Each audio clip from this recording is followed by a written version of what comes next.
This is Brian Robertson, and today's date is September the 11th, 2019, and we are in the Cal's Bobby Roberts Library doing an interview for the Butler Center's Arkansas Vietnam War Project. What is your name, sir? My name is Mark Diggs. Hey, Mark, I always start these interviews off by asking when and where you were born. I was born July 2nd, 1947 in Jonesboro, Arkansas. Okay. And what were your parents' names? My mother's name was Janelle Sis Diggs, and my father's name was Winfred Lee Diggs. Okay. Well, what did your dad do for a living? My father was a Methodist minister, and my wife was just a housewife. Mm-hmm. And so, where did you grow up? I grew up all over northern Arkansas and East Texas. My father, after being born, he pastored several churches, and as the Methodists do, they move you about every 2 years, whether you need to or not. Right. And he decided to go to get his divinity degree from SMU. So he pastored churches in eastern Texas to support himself as he went through divinity school. After he got through there, then we came back to Arkansas and lived in places like Cotter, and then we moved to a small town in the Delta called Luxora, right on the Mississippi River. And then he was killed in a car accident when I was pretty young. So my mother moved back to Jonesboro, where she had a network of people, and she knew there was a college there, and it was a pretty good town. So when I moved back to Jonesboro, it was a small town of about 10,000 people. So I grew up there, graduated from high school there, went 1 year to SMU, ran out of money, and then went back to Arkansas State, and so I graduated college from Arkansas State. Now, you were in the ROTC program there, correct? I was in the ROTC program. At the time I went in to college, the draft was still going. The lottery had not started.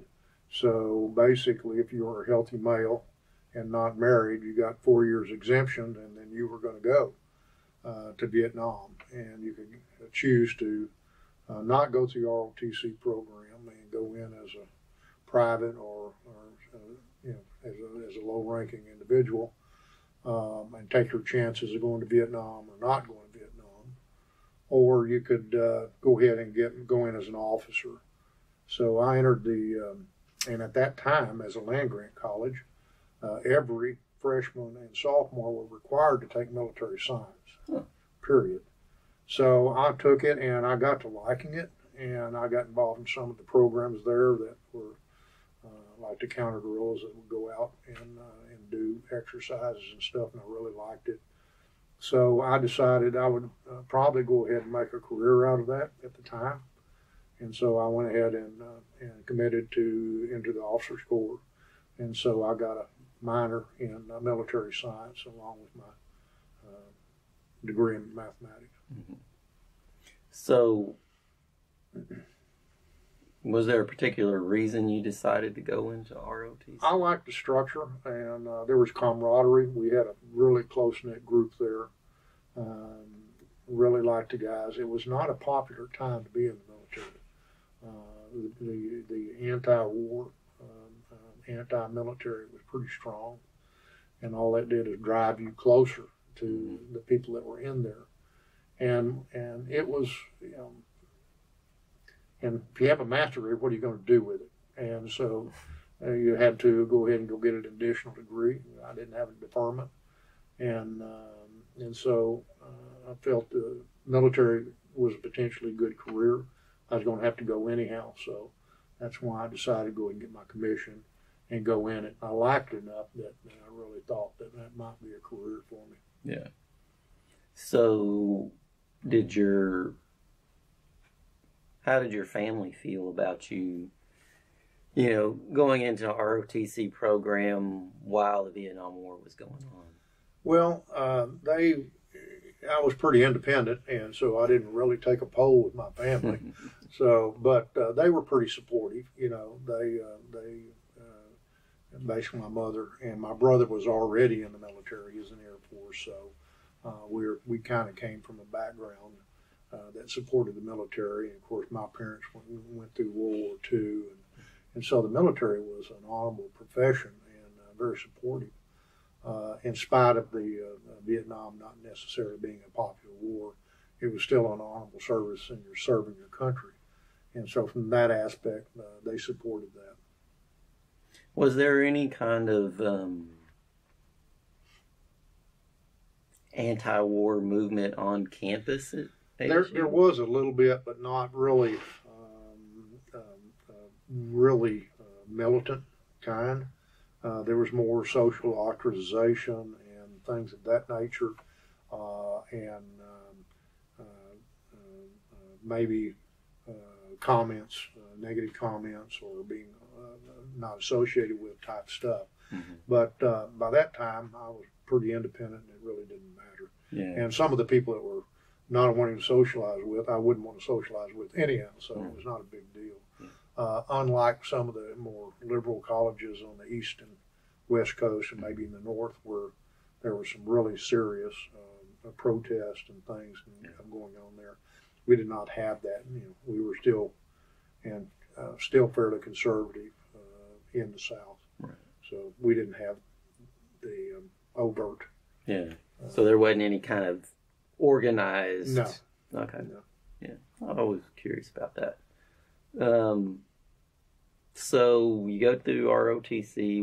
When did you finish school? When did you finish ROTC? I graduated in 1970 from school, and I got my commission from ROTC about August. Okay. And I got a reserve commission, and that's when you go to your artillery, your officer's basic. You choose which branch of the Army you wanted to serve in, if you were going to make a career out of it, and if you were going to get what was called a regular Army commission, you had to pick one of the combat arms, infantry, armor, or artillery. And a regular Army commission was a rare commodity at the time. They knew the war was winding down. Regular Army means you are in. They're not going to rift you out. And if you thought you were going to make a career out of it, that's the way to go. Because as a reserve officer, they could rift you out, a reduction in force. You didn't get the choice assignment, supposedly, and all the other things. So I made a decision at that time that, and we knew everything was going to be winding down, that if you were even thinking about a career and you had the opportunity for regular Army commission, which was pretty rare, you took it. So I chose, since I was in mathematics, artillery was the natural thing. I didn't have a desire to be in a tank. I've seen them, been around them, and been in them, and they were not as sophisticated as they are today. And it was basically a steel coffin, and I didn't want the idea of humping, 90 pounds on my back and a rifle in the jungle up and down the mountains as an infantryman. So artillery was a natural fit for me. So I got commissioned and went in the artillery. Went to artillery officer's basic, which is a 90-day program at Fort Sill, Oklahoma. And then when you finish that, if you're successful and high enough in your class, then they went ahead and gave you the opportunity to become a regular Army officer, get your regular Army commission. Let me back up just a second to when you were still at ASU. So obviously the war was going on at that point. Did you have any particular political feelings about the war? I thought originally when it started that it made sense that we were there to stop the domino effect, if you will, and I think that was valid. I think we were in about it the wrong way. I didn't like the idea that we were not committed to winning a war, but in a policing action. That was in my opinion, a waste of time, money, and effort. And that's one of the reasons it was very unpopular, because we were having a lot of body bags come home, a lot of people wounded and carried on. The engagements, we were talking to people coming back, and they were not allowed to engage the enemy and really in a substantive way. So the rules of engagement were like one hand tied behind your back. So it became, and then in the, you only had 3 channels media and the print media, and they were obviously against it. So there was this constant barrage of one side against the war. So you had to kind of filter through that. And I felt, at least at that time, that we really should be, if we're going to get in, let's get in and win, not get out. But at that level, you can only do what you can do. So I knew ultimately it was going to be shut down, and I was hoping that maybe I'd avoid going over, because nobody wanted to be the last man to die in Vietnam. Right. So you finish up at Fort Sill. Where did you go after that? At Fort Sill, at the end of it, we were near the end of graduating out of there, having a graduation ceremony, and that's the time they looked at. There was about 10 of us out of a class of about 300 that were given opportunity for a regular Army commission. And they said, okay, we're winding down the war. And they got us all out there, and it was a real shock. They said, look, the war is winding down. If you are a reserve officer, you have a choice. If you remain as a reserve officer, you can choose to go home as an inactive reserve and leave now. And of course, at that time, everybody thought they were going to put their 4 years in as an active aid duty officer. I said, no, you can go home and be in the active reserves. You can go back home. Or if you decide to stay in, we're sending you to Germany. And of course, I asked, well, what about regular Army officers? And they said, you're going to Vietnam. And as a second lieutenant, a green second lieutenant, I said, why don't you give us an assignment so we even know what we're doing? And they said, no, we want our regular Army officers and junior officers to have combat experience. So I said, so if I take a regular Army commission, I'm going to Vietnam. That's your first duty station. They said, yes. And I said, how long do I got to think about this? And they said, about 30 minutes. So I did feel that I wanted the regular Army, and I was in a position where I had to make that decision, and I did. So the first thing they do, if you're in regular Army, they send you to Fort Benning, Georgia, for Ranger School and Airborne School. And so I went to Fort Benning, Georgia, and then from Fort Benning, Georgia, I went directly to Vietnam as a second lieutenant. How did you get over there?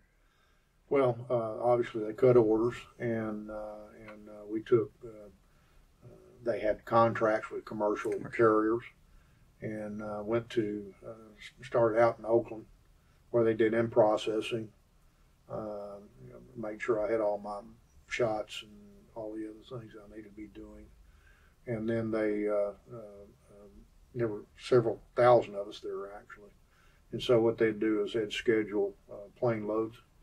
And they put you on a plane, and we went from, I'll never forget, it's called Flying Tiger Airlines. I'd never heard of that. I was a little nervous about getting on a plane named Flying Tiger, but in actuality, they were literally came from the Flying Tigers of World War II, the flying officers that had started their own airlines that did nothing but contract to the military. So we got on a Flying Tiger Airlines and flew to stopped at Tacoma, Seattle. We actually had a couple of guys taken off the plane. They were actually going through DTs. They were alcoholics, and they were really drunk. And so they took them off and put a couple more on there in Seattle, Tacoma. And we went to Anchorage, refueled there, go to Japan, refueled there, and then flew into Long Binh. So, do you remember much about the plane ride? I mean, what would you say the atmosphere on the plane was like? The atmosphere until we got within the airspace of Vietnam was pretty boring. Just they're all. There's no such thing as first class. You're all for as many as they can get on, and the foods. The air crews were pretty good. They knew what was going on. Then the airspace people started trying to figure out who had been there first in their second tour and talking to them. What do we got to expect to see and everything. So there was a little anxiety for the newbies, as we were called. We don't know. We're flying in. They're going to shoot us down. We're going to get aircraft. What? So it was, but it was a pretty normal flight actually. Mm-hmm. So when you landed there at Long Bend and came off the plane, do you remember any particular thoughts going through your head? Yeah, I went in and I was there and landed in January, and so had come through Alaska, where it was about 40 below, and then all of a sudden we get off and it's about 120 degrees, and the humidity is, I don't know, something ridiculous, 98%. And so the weather, there's oppressive heat, but there's also the smells. It was interesting. There's just a smell of the whole country kind of weird about that. And so the smell and the heat were pretty indicative of, well, this is going to be fun. So you get off the plane.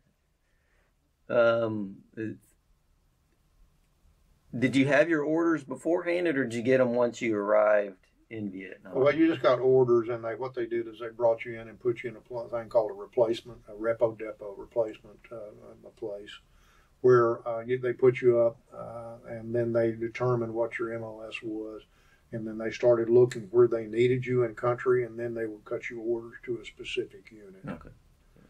So what was the first unit that you went to? The first unit, at the time, there was a major offensive going on called Long Son 719, and it was on the demilitarized zone, DMZ in Laos, and it was a major offensive. They were actually trying to cut off the Ho Chi Minh Trail out there, what was very narrow near at the DMZ, and so they had a major offensive going on. So I was selected to, as an artillery officer, to go up there. It was the 1st and 5th Cavalry, and it was an I Corps. And the rear area that we went to was Quang Tri. It's right on the coast. Vietnam, if you look at it, it's like an hourglass, and the DMZ was the most narrow part of it. And we were right on the DMZ. And I was the 1st and 5th is an infantry unit. The artillery unit was 5-4 artillery. They decided I needed to be a forward observer, so I was assigned to be a forward observer to ACAV, 412 Cavalry, which is a mechanized infantry unit that had armored personnel carriers and Sheridan tanks. And so I was a forward observer for them. So I got to go all over. Yeah, tell me about what a forward observer does. In artillery units, they have a forward observer that's assigned with the infantry units, the army units, whatever. And a forward observer's job is to call in artillery for support, either offensively or defensively, to call in airstrikes, and be in communications to bring in whatever assets, gunships, F4s, B-52s, whatever's available. You had the command, you had the ability to contact and pull in whatever firepower was around. So that was my job. So I ran around with this unit, and when we engaged with enemy forces, I'd call in the artillery on them and or to protect us from them, or on a rare occasion we would know that there was there was an enemy unit around. I'd call artillery in their position. A lot of times we'd call in airstrikes and things for areas that we suspected had enemy combatants. And then at night, when we would set up temporary positions at night, I'd call in artillery on the four quadrants of our position in case we got attacked at night. The guns were already laid down, ready to go. Yeah. So that was my job, is to bring in the indirect resources to protect the unit. So you guys would go out for so many days at a time, and yeah, we had an interesting mission. Our mission was to engage with the enemy in a battle we could not win. At the time, at the end of the war, you got to remember this is in 71, 72. The enemy was not engaging with us, and we were talking about the hardcore national NVA, North Vietnamese Army, not just the VC. We did have the VC too, but it was primarily NVA. And in I Corps, you could literally get into a conventional battle with armor and really a significant number of forces. So, because of the end of the war, everybody knew, including the NVA, that we were going to be pulling out of I Corps and turning it over to the Vietnamese, South Vietnamese. And what they were trying to do is not engage and expend their resources, men and ammunition, and wait until we left so that they could overpower the South Vietnamese, which they did.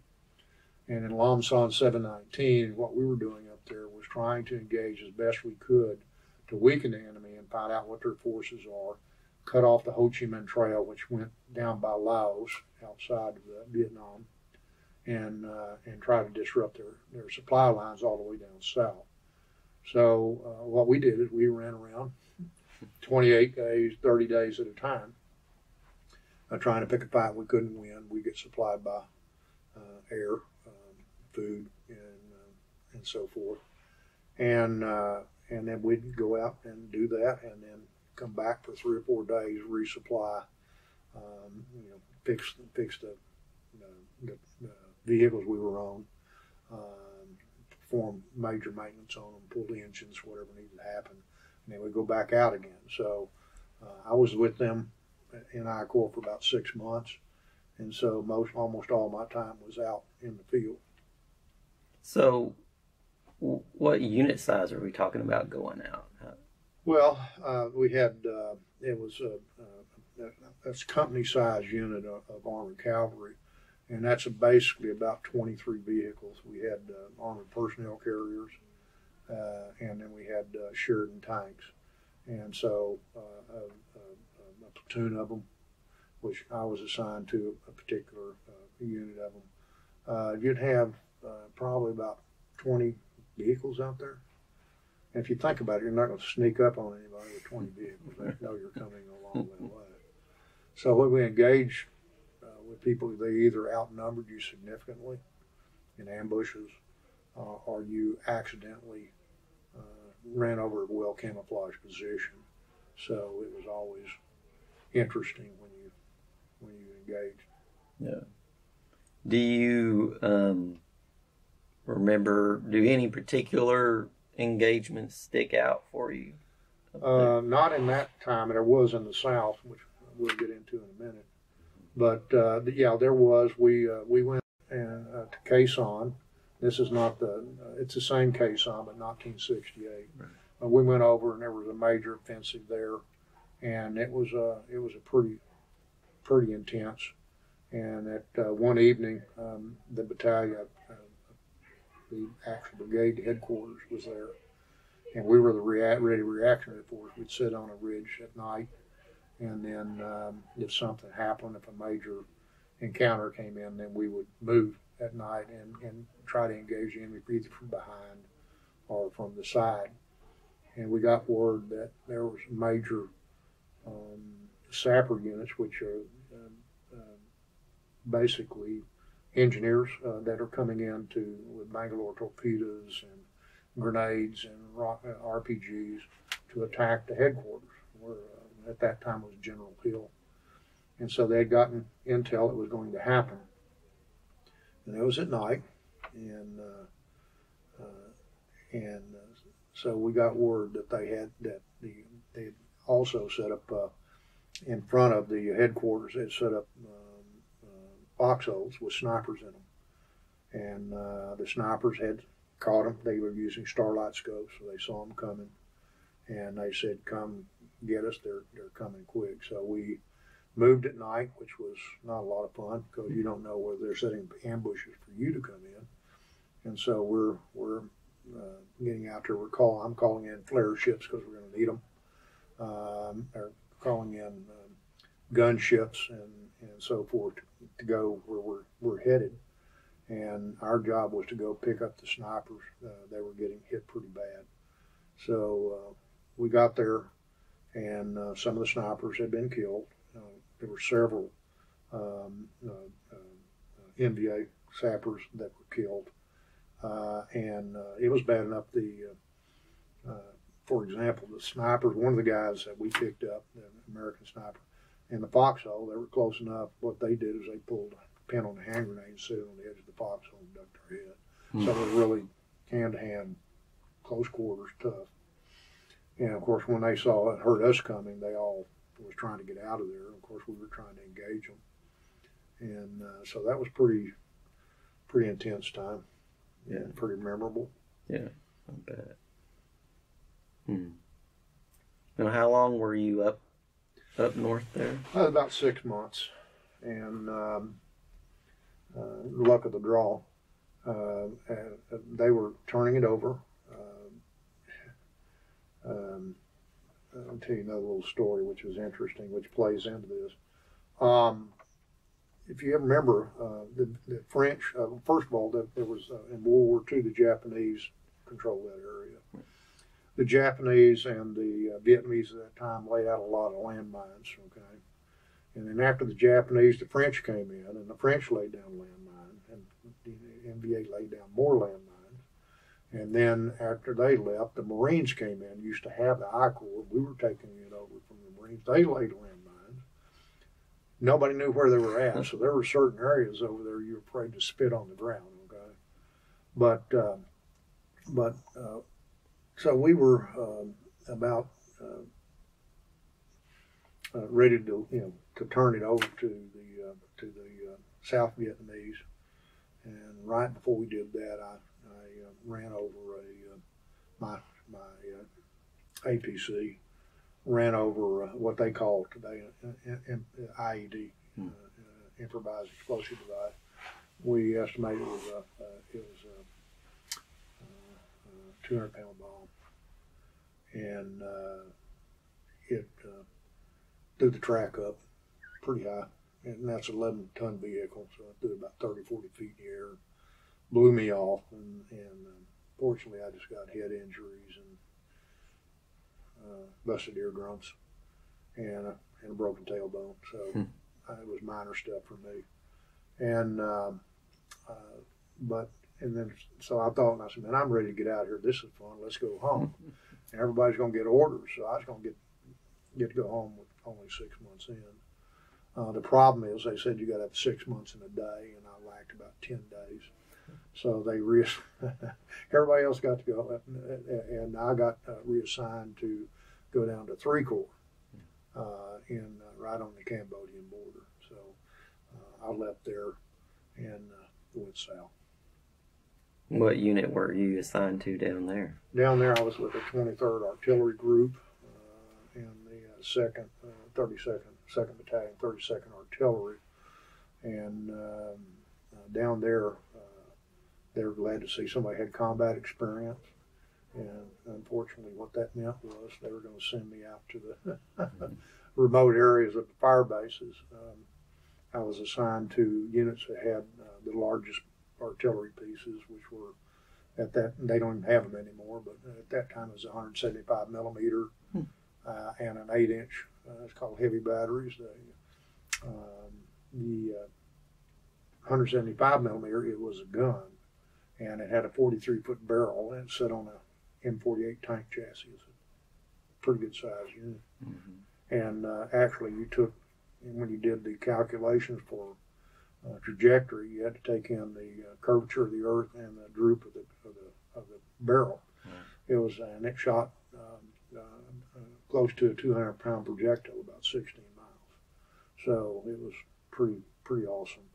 and the 8 inches were real snub nosed, very, very accurate. Didn't shoot as far as the gun, and it was a howitzer, so it had a higher angle. But what they had done. So was it like a long tom? Yeah, it looks like a lot, actually bigger than a long tom. Oh, okay. So yeah, I got some pictures in here. I'll show you. But what had happened was that was the time that President Nixon had said, we will not have any ground troops in Cambodia. We won't have any ground troops in Cambodia. Well, there was major supply lines and troop movements in Cambodia getting prepared to come in, much like they did at Tet Offensive. So what they did is they took these long-range weapons and put them on the Cambodian border, and by I mean on the Cambodian border, I could throw a rock and hit Cambodia. Okay? And what we were doing is we were doing interdicting and supporting fire to the people in the troops in Cambodia. So we were out there pretty remote, and we were like less than 200 of us on a fire base, and there was really, they told us we had to stay alive for 45 minutes till they get air support. So we were pretty isolated. Mm-hmm. So when I went down there, instead of being a Fort observer, they made me started out as a fire direction officer, and a fire direction officer is officers in charge of the area and the troops. That when a Fort observer calls in a fire mission for a particular grid, they figure and make all the calculations to tell how the gun needs to position themselves and the right type of ammunition and the right type of powder charges to lay that round where that Fort observer needs it. So that's one of the things I did for about 2 months. So, just out of curiosity, you get a call in, they need some rounds somewhere. How long does it take you to do all that to make about it? 30 seconds. You got to get quick. Yeah. If it's a contact fire mission, you may get it faster. Mm-hmm. And you pretty well knew where the enemy was, so a lot of times you pre-lay the guns where they're kind of that way, so it's not as drastic. Mm-hmm. But we had people that were really, really good. And if it was a contact fire mission, they knew they had to do something. Because the time of flight, once you shot that, sometimes is 2 or 3 minutes. Really? So, wow. So, when somebody's in contact, they need it like now. Then, yeah. So, yeah, that was pretty good. So that was a fairly decent, nice, clean job. And then I became an executive officer of that same firing battery. An executive officer, typically in units, you think of an executive officer as like keeps the files and does the administrative work. Well, in a firing battery, the executive officer is the one that fires the guns. That is the best job in the entire universe. And to lay the guns, get to shoot them, and command the guns. And so that's what I did the last 4 months I was there. So were you at certain fire bases? Yeah, there was actually 2 fire bases. One was Fire Base Khartoum. We were in a place called the Parrots, a pretty well-known place called the Parrots Beak. It was pretty active. Fire Base Khartoum, and then ultimately I was moved to a place called Fire Base Pace. Toward the end of the war, there was a major NVA offensive that came in south through there, and we were doing a pretty good job interdicting against supplies and people coming in. So they were given orders, and we actually were notified ahead of time that the NBA and BC were going to be attacking us to try to neutralize us. And in Khartoum, they decided to move us out before we got surrounded. So we did. We moved out of there. We did come under attack, but it was a relatively minor attack compared to some of the others at Fire Base Pace. So we were able to get out and move to the rear area, but unfortunately Fire Base Pace got surrounded. I found out later from one of the people that wrote a military book on it. They interviewed me for that book, and he asked me how many people I thought were around fire support base post.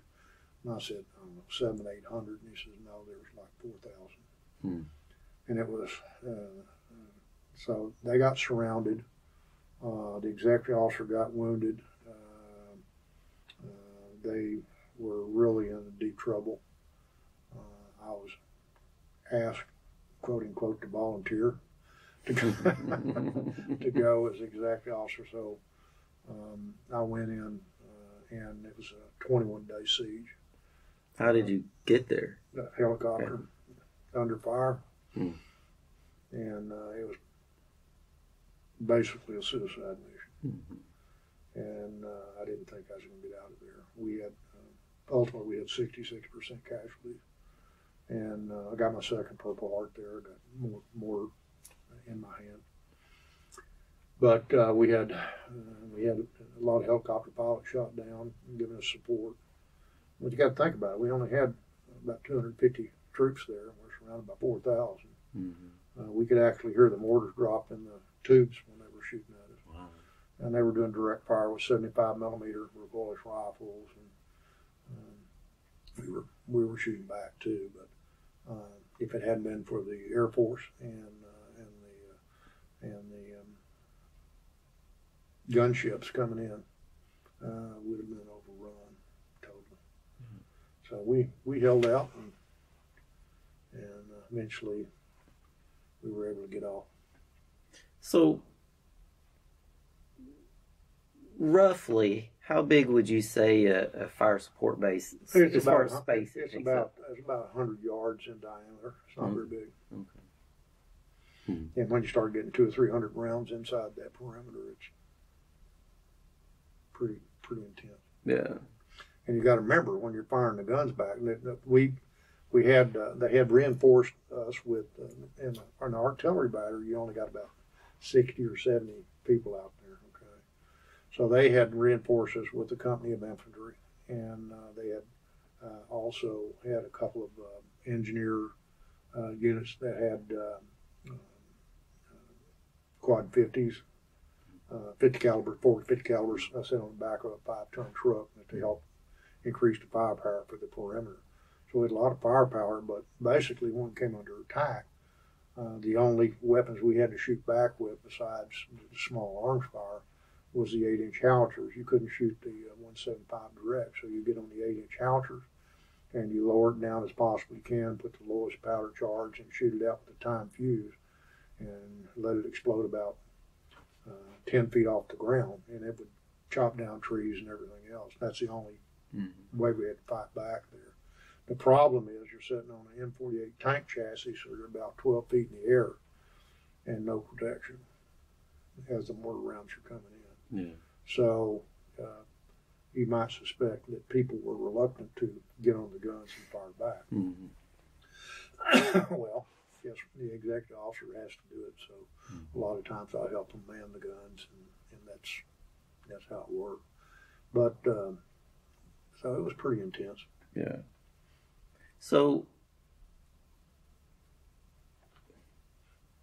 if you were going to describe the fire support base, what it looked like, how would you describe it? Mud hole. Yeah. It was wet. It was, obviously where you were cleaning out. It was nothing but sandbags, rocket boxes. We had we'd set up the perimeter. We set up the berm outside, and it'd be tall enough that we would dig gun positions inside that so was firing out. We had chain link fence, we call it RPG screen, because that's what it was meant for. That's about 12 feet high on top of the berm, because an RPG would come in, hit the fence, and they'd explode, and prevent it from coming all the way in. And so there was quite a bit of firepower on that perimeter, and then on the inside for various living places we called hooches, the fire direction center, and then the gun pads. We actually had laid down in these permanent positions wood about 12 by 12, and make a solid pad out there for the guns to shoot on.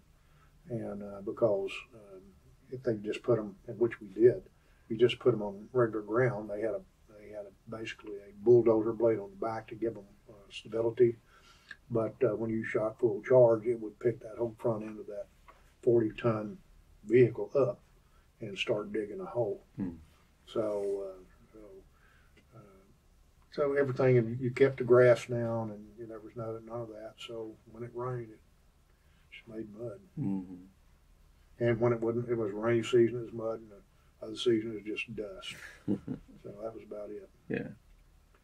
So did you all have trouble getting supplied? Yes. Yeah. Unfortunately. Well, when we were out there, we were supplied by air totally. That's the only way to get to us. Okay. And that means your food, your ammo, whatever, and people back and forth. And unfortunately, there was a lot of black market going on. So what we had to do is start putting senior NCOs or officers on the supply helicopters to go back to make sure that the uniforms and the food and everything else didn't disappear. We out there, we used to call it water buffalo. We get roast beef up there. Some people got steaks, but they never made it to us. Beer was Carling Black Label, and we had Frescas, and who wants Frescas and Carling Black Label? So we were pretty, and uniforms rotting off of us because the uniforms weren't there. So it was pretty. We were pretty isolated, and the supplies didn't quite make it all the time. Once we started having officers and NCOs, it got better. But it still wasn't, we were so isolated, there was no way to get a lot of stuff to us. One of the most interesting things that happened, though, is on Firebase Katoon. It was in December, and it's when Bob Hope and all his troop, right?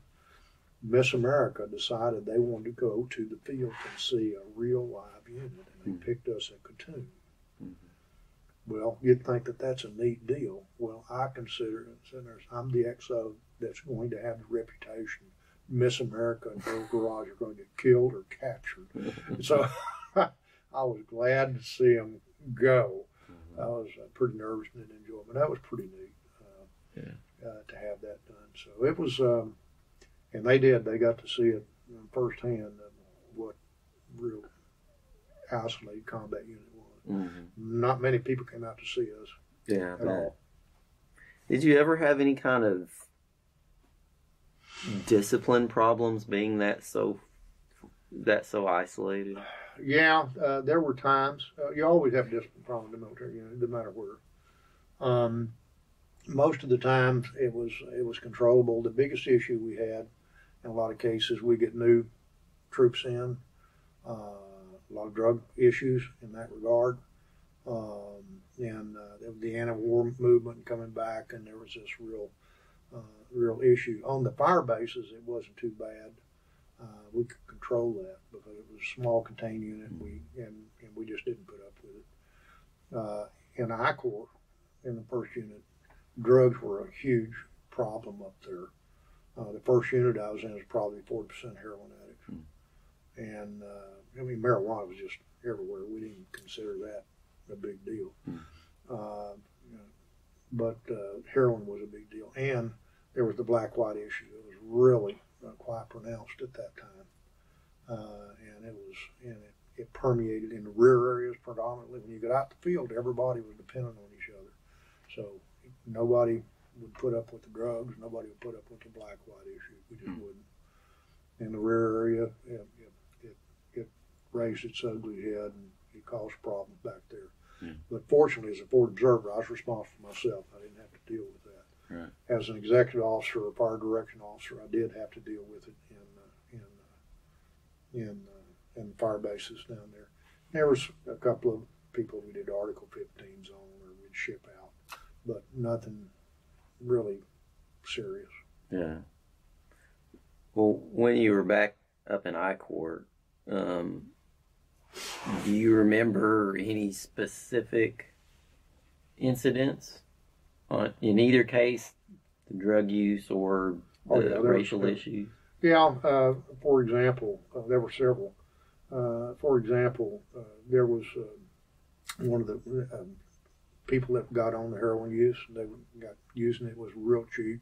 It was being supplied by the NDA and the Chinese. You know, that was one of their weapons, is make sure GIs were hooked on the drug and ineffective. And some of the GIs were real stupid and they got on it.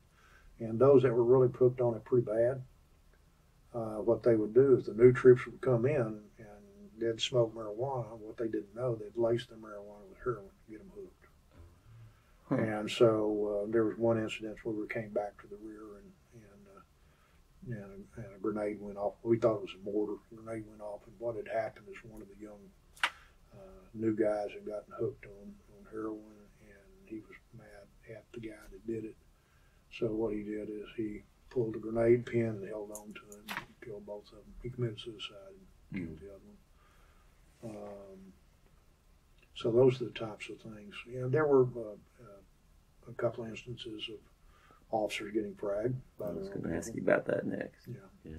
So, but it wasn't as quite as prevalent as like the media would like to play it up. There were a lot of threats. I was threatened. Okay. Yeah. So you just deal with it. Mm-hmm. So do you remember any particular racial issues happening? Or even just give me an example of stuff that basically, it was. The black and white segregation in the rear was very pronounced. And it was primarily the black soldiers, African American soldiers, really, when they clicked together, they had a little hand shaking ceremony called the dap. They'd do that. And they kind of had like a secret society going on, and they would stay pretty well isolated, segregate themselves. That caused some issues, but once went out to the field, it didn't matter, and so all the drug issues and all of the race issues pretty well disappeared because everybody knew. Everybody was dependent on everybody else. If one individual failed or screwed up, it cost everybody else's life. So we policed ourselves out there. Mm-hmm. Yeah. Did you keep in touch with home much while you were over there? As much as possible. The problem was that we moved so much, and then the mail. Sometimes I'd get 3 weeks worth of mail in one day. And I'd write a letter and send back, and maybe it'd get there, maybe it wouldn't. Mm-hmm. Maybe they'd get there 4 or 5 days at a time. So there wasn't a lot of continuity communications.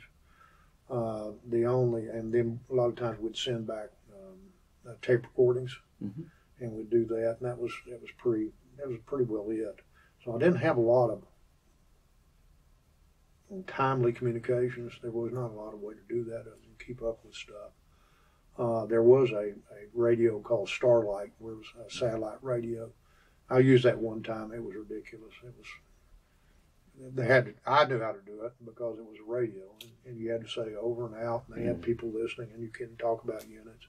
So I tried that one time, and I said, that's a waste. So basically, there was not that much communication other than letters or tapes. Yeah.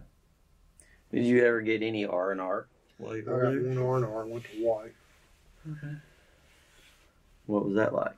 It was great. Yeah. It was great. It took a while to get adjusted. Was this, how far in was it that you got to take that? Let's see, it's toward the end. Okay. It was right before I went to Firebase Pace. Okay. So, what'd you do? Well, I had my wife fly over, and we just ate and drank and kicked back and relaxed. Yeah. Now, how long? It's just a week. Just a week. Okay. And so, I guess you had R&R, and then did you go back to Pace?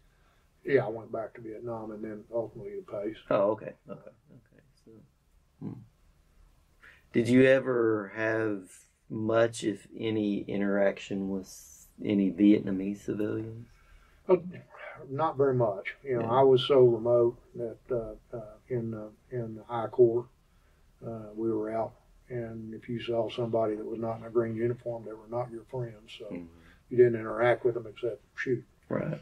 Right. Both ways. Yeah. And when we were isolated out on the Cambodian border, we didn't have any BC. I mean, didn't have any. So Yeah. very limited. Only when I went back for the 3 days, and I had to go to a barber, which was interesting because they cut your hair with a straight razor, and I wasn't sure what I wanted. A Vietnamese with a straight razor near my neck.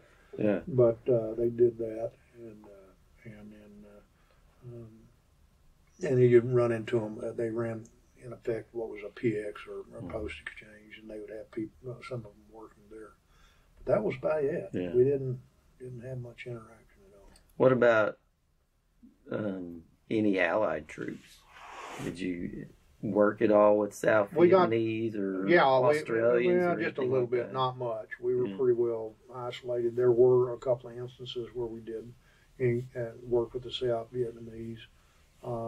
We get the chance to work with a couple of Australians. It was interesting, but basically we were just with American Union. Yeah. So, what is your overall feeling about the Vietnam War? You know, having so many years gone by. Well,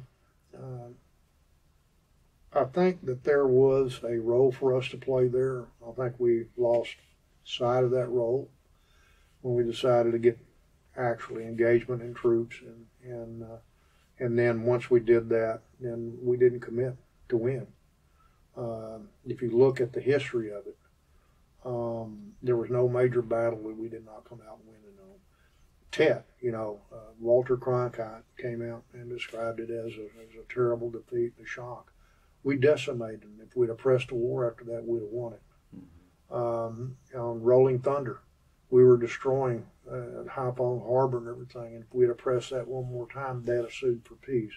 Even the general, Giap, GIAP, who was the military head of the North Vietnamese Army, had said if we had pressed the war 2 days longer, they would have had to give up, and we didn't do it. So it became a political stalemate. We were not allowed to win. That was very frustrating. There were times when I was not allowed to engage the enemy when we were getting fire. Really? And wow. Yeah, that's pretty frustrating. Obviously, after a couple of times of that, I would. Well, let's put it this way: I would have to the way they had it set up. You have to remember that when I was at Fort Benning, they had a trial of Lieutenant Calley. And so when I went over, everybody was all, we got to be careful not to be perceived as killing civilians and collateral damage. But it got so ridiculous that in one of the, we were getting fire, small arms fire, and you can always tell it's green tracers coming at you, not red, and fire. And I would call in, we had to get permission from the liaison officer to return fire, even though you're getting direct fire. It's not even a doubt. And they were told, you can't fire back. And I said, what do you mean I can't fire back? Said, well, you don't have permission to fire back. So it got that ridiculous. I was only there for a while, but ultimately, after about the second time, I would tell them that you're coming in garbled. I understand permission to fire, and we would fire. And so what happened is the enemy would decide, oh, these guys are not going to play by the rules, or the rules that they thought we were supposed to set up. So that didn't last for very long. But they would set up rockets and launchers and mortars and things of that, and cemeteries, thinking that we would not fire back, and we were not supposed to fire back. But sometimes we did anyhow. Right. When we were taking casualties. It's understandable. I decided I'd just go ahead and spend time in the stockade and versus in the body bag. Yeah. I don't blame you there. Can I take a break real quick? Was Pace your last assignment in Vietnam? Yes, it was. When we got off of there, they stood the unit down, and they shipped the unit actually disbanded the unit. And as a first lieutenant, I was actually the last commanding officer of a battalion, which was a lieutenant colonel's position. What they did is I was selected along with 5 other individuals to carry the colors back to be given. So there was only 5 of us left in the whole unit. So I was the last commanding officer. So how did you get out of Vietnam? Flew back. I flew back to Seattle. Well, it was the same route, except we did not go through Japan. We went directly to Anchorage, and then from Anchorage to Seattle, Tacoma. We were able to. That's when we turned over the colors and all the paraphernalia for the unit stand down, and then from Seattle I flew back to Little Rock. What was that like? Well, it was interesting.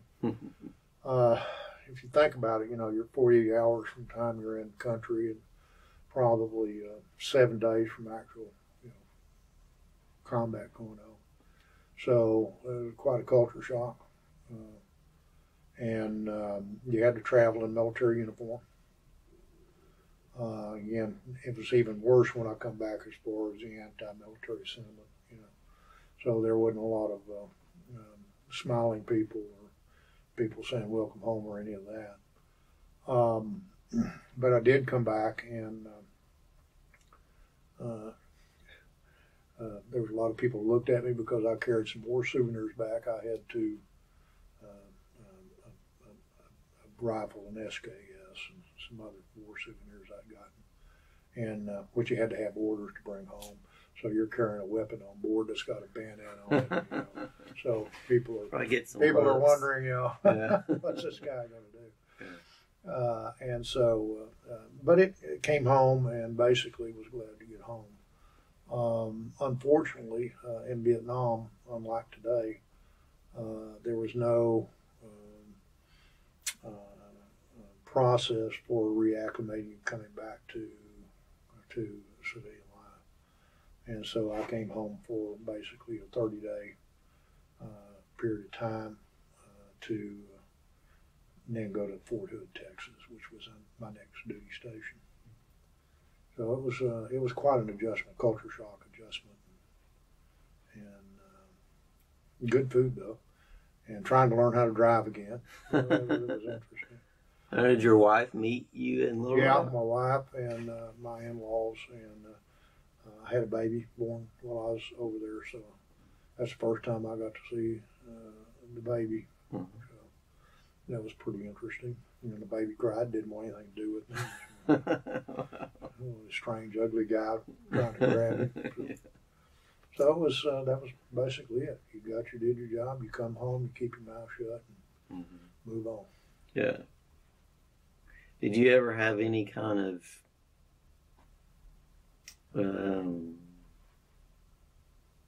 well, before I ask that question, how much longer did you stay in the military? I only stayed in about 2 more years. Okay. When I got back to Fort Hood, one of the first things they did, because of the war injuries I had, they did a major physical on me, and there at that time they wanted to give me a medical discharge.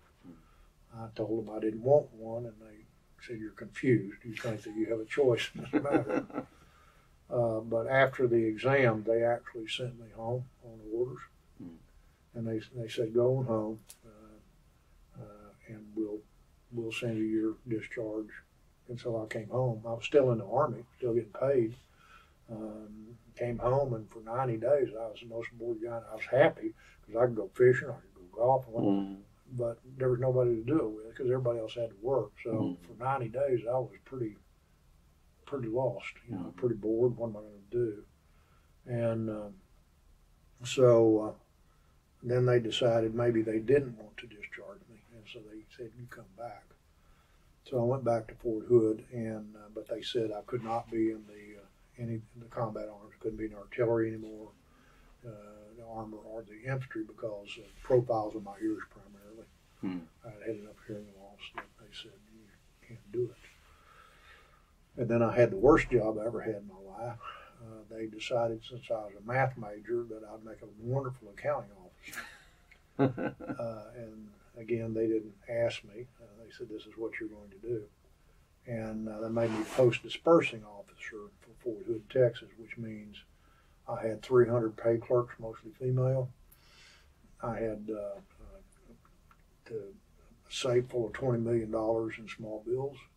And my job was done at 10 a.m. in the morning, but I couldn't leave. It was horrible. Yeah. And so what I decided to do at that time is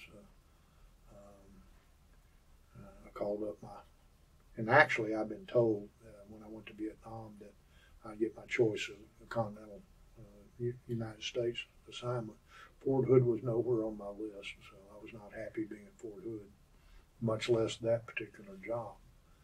And so called up my junior officer representative at the Pentagon. They said, well, you just stay there a year and then we'll move you where you need to go. Okay. So I couldn't handle that job. So what I started doing is looking around.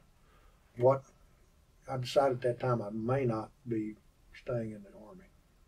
I couldn't be in the artillery, which I loved. And they were going to send me places I didn't want to be. And my wife wasn't real happy about Fort Hood. I said, maybe the Army's not a career for me. So I started looking around at options. And at that time, if you're going to be above major, a field grade, you had to have a master's degree. So there were lots of adjunct campuses set up around military, just like today, installation. And they had one that had a program on computer science. And this was back in the 70s, and which was pretty interesting. And so what happened was I signed up and started working on my master's degree in computer science.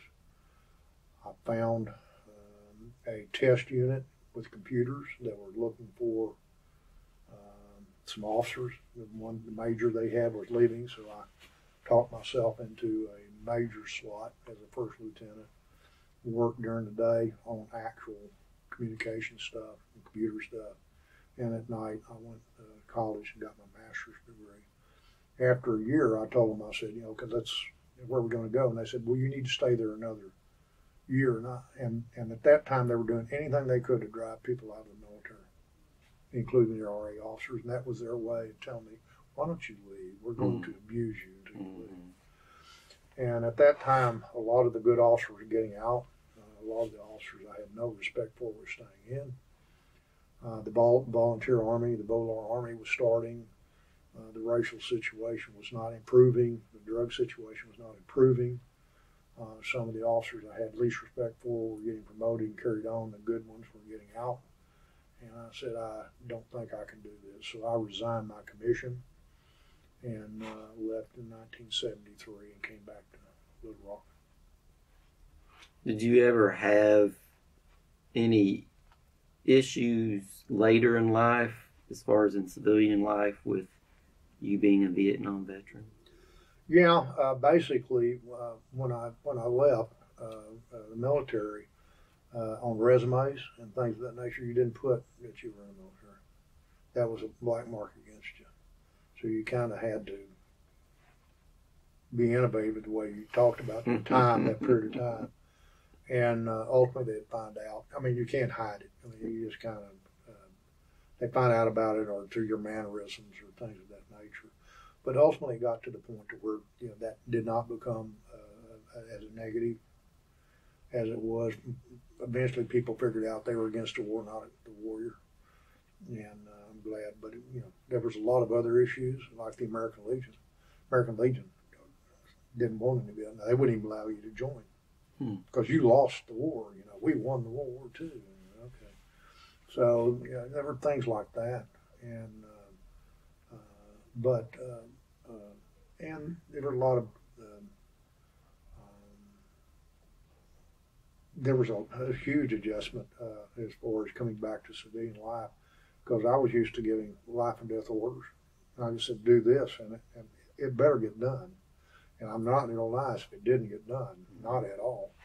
And of course, the first job I had was a state employee, and I didn't. And so when I was giving orders and it didn't get done, it was, I had to adjust a little bit there, but it all came out pretty good. Yeah. Okay. I had a master's degree in computer science. When if you could spell IBM, you could get a real good job. It served me well.